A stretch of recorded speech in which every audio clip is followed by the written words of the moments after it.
Why can a submarine see you in pitch black water when your eyes can't see a thing?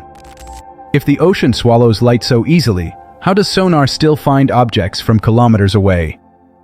Because underwater, sound is the better flashlight.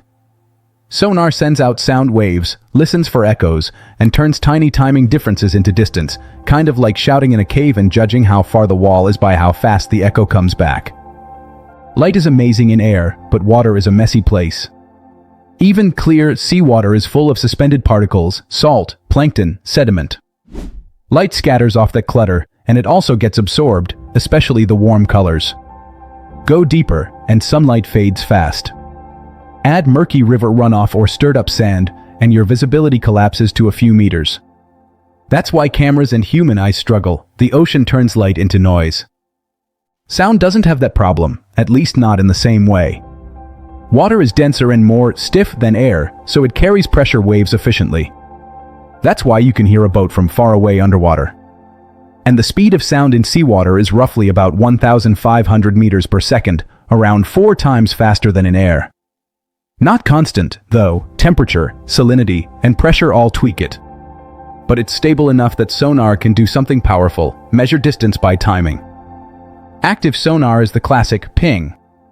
A transducer, basically a speaker built for water, converts electrical energy into a sound pulse. That pulse spreads out, hits something like a rock, a wreck, or another vessel, and part of it reflects back. The system listens with hydrophones, which are underwater microphones. The key idea is simple: time of flight. If the echo returns after a delay, the target must be far enough away for the sound to travel out and back. That's why sonar range is basically sound speed times time divided by 2.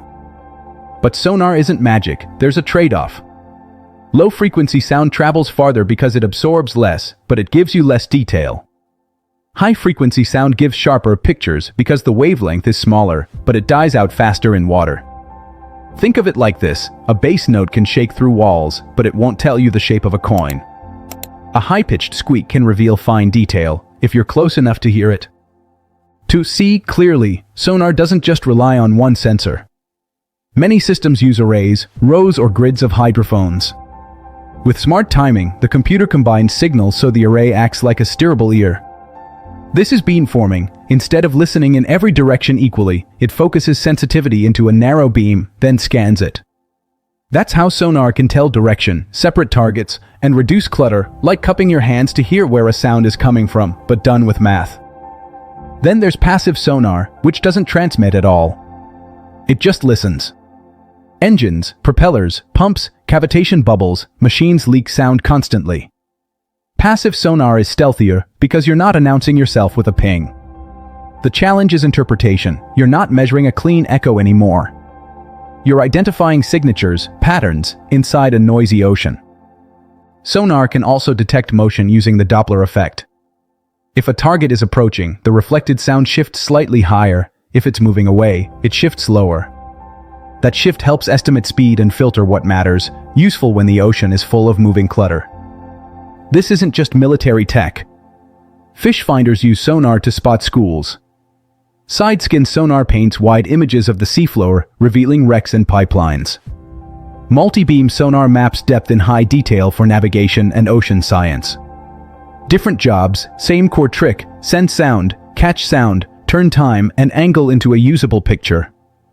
And the ocean fights back. Temperature layers can bend sound, creating shadow zones. Waves and ship traffic add noise. Reefs and rough bottoms scatter echoes. Even biology, snapping shrimp, can raise the background level.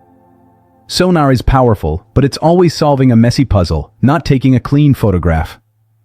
So sonar sees underwater by doing what light can't, traveling far, bouncing reliably, and letting timing become distance. Now I'm curious, if you had to explore the deep ocean, would you trust cameras, sonar, or both, and why?